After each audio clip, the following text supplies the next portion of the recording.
안녕하십니까. 여러분들의 장점을 찾아주는 남자 사주상담가 이디오입니다.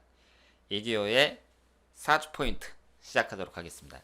이 사주 포인트 시간은 사주 공부를 하시는 분들이 보면 좋아요. 우리가 사주 공부를 할 때 계속 그 기본적인 것만 머무르면 실력이 늘지 않잖아요.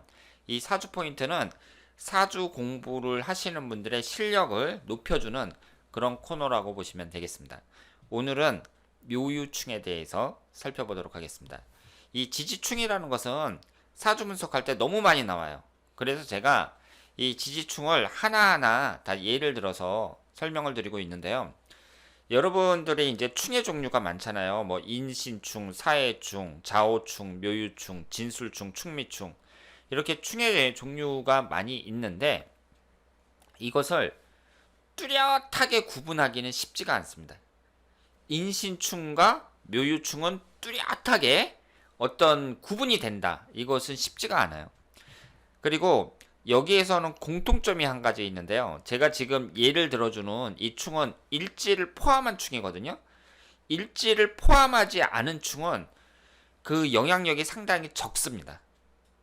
그래서 제가 일지를 포함한 예제만 지금 들고 있는데 일지라는 게 배우자궁을 나타내거든요. 그래서 일지가 포함된 충은 배우자와의 관계가 안 좋아질 가능성이 높다. 이렇게 보셔야 되고, 그리고 십성이 있잖아요. 지금 여기에 나와 있는 이 예제 같은 경우에는 인성운하고 재성운이 지금 충을 받고 있단 말이에요. 그러면 이 인성운이라는 게 이제 학문운을 나타내고 어머니를 나타내고 그렇단 말이에요. 지금 금기운하고 목기운이 있으면 금기운이 목기운을 극하는 거잖아요. 이 목기운이 극을 당하는 거란 말이에요. 그러면 이 인성운이 어떤 의미가 있는가 이런 것을 좀 살펴볼 필요가 있습니다. 그래서 일지충이니까 충이 발생할 때에는 대체적으로 배우자와의 관계가 안 좋아진다. 이혼할 가능성이 높다. 이렇게 보셔야 되고 또 십성을 기준으로 해서 봐야 된다. 이렇게 말씀을 드릴 수 있습니다. 그런데 오늘 이제 설명해 드리는 이 묘유충은 도화충이잖아요. 도화살끼리의 충이란 말이에요. 그러면 여러분도 아시는 것처럼 이 도화라는 것은 이성적이고 간능적인 걸 나타내거든요. 그런데 도화충이 발생하는 사람들, 이런 사람들은 이렇게 충이 발생하면 도화의 기운이 더 강해지는 사람들이 많습니다. 그래서 남자 같은 경우에는 여자 관계에 있어서 잘못해가지고 뭐 실수를 해가지고 좀 어려움을 겪는 경우, 요즘에는 뭐 여자 잘못만 이렇게 잘못 스치기만 해도 이렇게 막 고소당하고 뭐 이럴 수도 있는 세상이잖아요.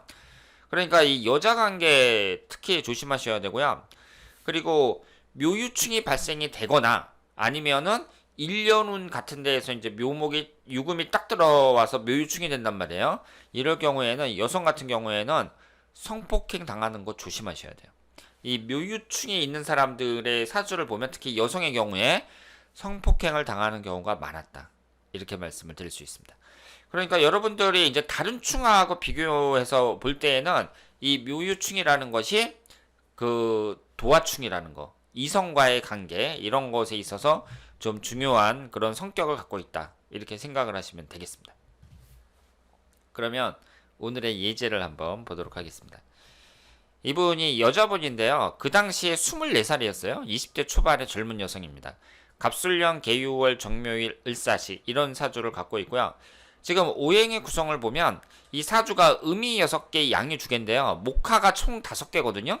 그러면 목화라는 게 또 양이에요. 그러니까 여러분들이 좀 헷갈리실지 모르겠지만 모든 목화토금수를 음양으로 나누잖아요. 그런데 목화토금수가 있을 때 목화는 양이고 금수는 음이에요. 또 이렇게도 해석을 하거든요.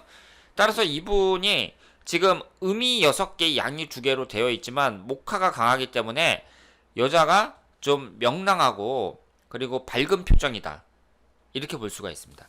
음이 좀 강하기는 하지만 목화가 강하기 때문에 명랑하고 밝은 표정을 갖고 있다. 이렇게 예상을 할 수가 있어요. 그런데 이분이 외동딸로 어릴 때부터 공부도 잘해가지고 교대에 진학을 했다고 합니다. 여기에 보시면 인성운이 강한데요.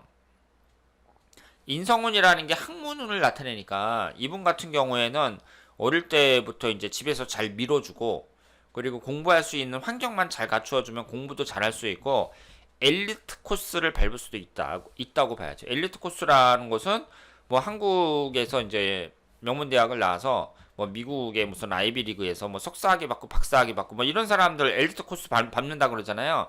그런 게 충분히 될 수 있는 사주라고 볼 수 있습니다. 근데 이분이 이제 공부를 잘해서 교대를 갖고 아시는 것처럼 요즘에는 아이를 쬐끔 나니까 교대를 나와도 꼭 교사가 되는 게 아니란 말이에요. 그래서 교사 임용 시험이 상당히 어려운데 작년에 한번 떨어지고 올해에 이제 또 볼라 그랬는데 교사 정원을 축소했다고 합니다. 그러니까 여자가 좀 스트레스 받겠죠. 그리고 남자친구와 헤어지고 뭐 어머니도 수술 받고 막 이러니까 복합적으로 어려움을 느껴갖고 결국 우울증이 찾아와서 우울증에 걸렸답니다. 그래서 이 상태가 좀 심하고요. 병원에 지금 다니고 있다 그래요.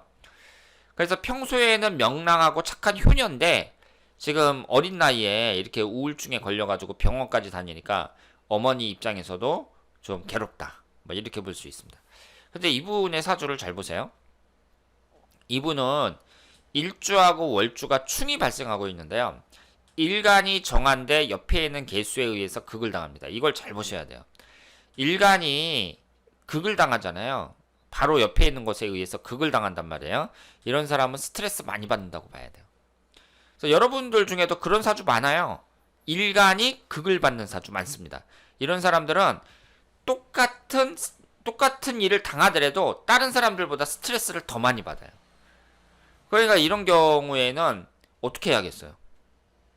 스트레스 받을 일을 만들지 않는 게 좋고 마음 공부도 많이 하는 게 좋죠. 그리고 마음을 이제 예민한데 너무 예민하게 신경 쓰지 말고 좀 털털한 그런 성격으로 키우는 게 좋습니다. 그래서 일간이 충을 받는 사람들, 이런 사람들은 정신적 스트레스 이런 것을 이제 없앨 수 있는 나름대로의 노력을 해야 된다. 이렇게 볼 수 있고, 여기서 약점이 뭐냐면 일주하고 월주가 다 충이에요. 일주하고 월주가 이런 거 안 좋습니다. 이렇게 충이 많은데 특히 일주하고 월주가, 그러니까 나하고 부모궁하고 다 충이 되는 거잖아요. 이런 건 특히 안 좋게 보고 있습니다. 그래서 이분이 이제 인성운이 이렇게 충을 받고 있는데, 인성운이라는 게 학문운을 나타내니까요. 이 학문운을 나타내는 목기운이 여러 개가 있지만 공부하는 데 있어서 어느 정도 장애도 받을 수 있다. 이렇게 봐야죠. 그러니까 인성운이 충을 받는다는 얘기는 내가 공부하는 데 있어서 애로점이 생길 수 있다. 이렇게 봐야 돼요. 그래서 임용시험을 보는데 요즘엔 거의 고시라고 합니다. 임용고시라고 하거든요. 진짜 어려워요. 제 주위에도 한 10년째 합격 못하는 사람들도 있어요. 그러니까 젊은 사람들이 이제 세상 살아가기가 점점 더 힘들어지는 거예요. 우리 때보다 더 힘들어요. 그러니까 이 사주가 일단은 일간인 내가 충을 받아서 스트레스를 많이 받는 그런 일주인데다가 그리고 충이 너무 많다는 거. 일주하고 월주가 다 충을 받고, 그리고 사연을 보낸 그 해가 어때요? 24살 때 또 묘유충이에요. 그러니까 이렇게 충이 많은데 또 일년운에서 와갖고 충이 발생하니까 지금 우울증에 걸려가지고 병원에 갔다. 이렇게 볼 수 있습니다. 그리고 이것이 이제 도화충이니까 이 남자친구하고 헤어진 거 이런 것도 스트레스를 좀 많이 받는다. 이렇게 봐야죠. 이분 같은 경우는 현재 아버지가 물려주신 사업을 운영 중이고 14년 전 결혼하여 두 딸이 있고 3년 전에 이혼했다고 합니다. 전 와이프가 재결합 얘기를 하는데 전혀 마음이 없고요. 사업에만 몰두하려고 하고 다정다감한 성격에 이혼한 것 말고는 결점이 없다고 합니다. 여동생이 사고를 많이 쳐서 인연을 끊었다고 합니다. 형제복이 안 좋다는 뜻이죠. 이분의 사주를 보면 갑인년, 갑오월, 을류일, 김묘시 이렇게 되어 있고요. 지지가 묘유충이 되고 있습니다. 여기에서 비경겁제에 해당하는 목기운이 4개나 되는데, 비경겁제가 너무 많은 사람은 뭐라 그랬어요? 형제복이 별로 없다. 이렇게 말씀을 드렸어요. 그래서 여동생이 자꾸 어떻게 사고를 치는지 모르겠는데 아예 인연까지 끊어버렸습니다. 그리고 이쪽은 을경합이 되는데요. 이쪽은 갑경충이 되거든요. 그리고 이쪽은 또 묘유충이 된단 말이에요. 이분도 충이 너무 많다고 봐야죠. 충이 2개나 되니까 이것도 이제 약점이라고 봐야 돼요. 그러면서 또 합도 많아요. 이쪽으로는 을경합, 이쪽으로는 인호술 반합 이렇게 되고 있습니다. 여기에서 관성운에 의해서 관성운이 두 개가 있는데 이것이 전부 비경합자를 극해버리니까 관성운이라는 게 직장운을 나타내잖아요. 직장 생활이 그렇게 잘 맞는 사주라고 보기는 어렵습니다. 그리고 이분이 배우자궁이 충을 받아서 깨지니까 이분도 이혼을 했다 이렇게 볼 수 있어요. 배우자궁이 깨지는 것이 이혼하는 데 있어서 가장 큰 특징이라고 말씀을 드릴 수 있습니다. 그리고 38살서부터 47살까지 갑술대운인데 이때 인호술 삼합이 되면서 화기운이 강하게 들어옵니다. 그러니까 삼합이 되면서 화기운이 강하게 들어오는데 화기운이 뭐예요? 식신상간운으로 일하는 운이거든요. 일하는 운이 강하게 들어오는 거예요. 그러니까 이분은 지금 사업을 열심히 하면서 그 사업에만 전념하고 있다. 사업이라는 게 일하는 운이니까 일하는 운이 너무 강하게 들어오니까 일하는 데에만 전념하고 있다. 이렇게 말씀을 드릴 수 있습니다. 그리고 앞으로 흘러가는 대운이라든가 뭐 이런 걸 봤을 때 그게 나쁘지 않죠?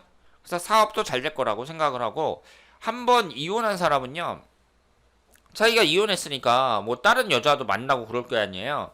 그러니까 그런 상태에서 여자가 뭐 재결합하자 뭐 이런 얘기를 하면 하기 싫죠. 대체적으로 하기 싫습니다. 왜냐하면 자기도 이제 계속 새로운 여자를 만나고 싶은데 굳이 한번 이혼을 했는데 다시 재결합할 그럴 일은 별로 없다고 봐야죠. 자, 그러면 그리고 이분은 도화살이 이렇게 강하니까 어때요? 이분도 여자를 좀 밝힌다고 말씀을 드릴 수 있겠습니다.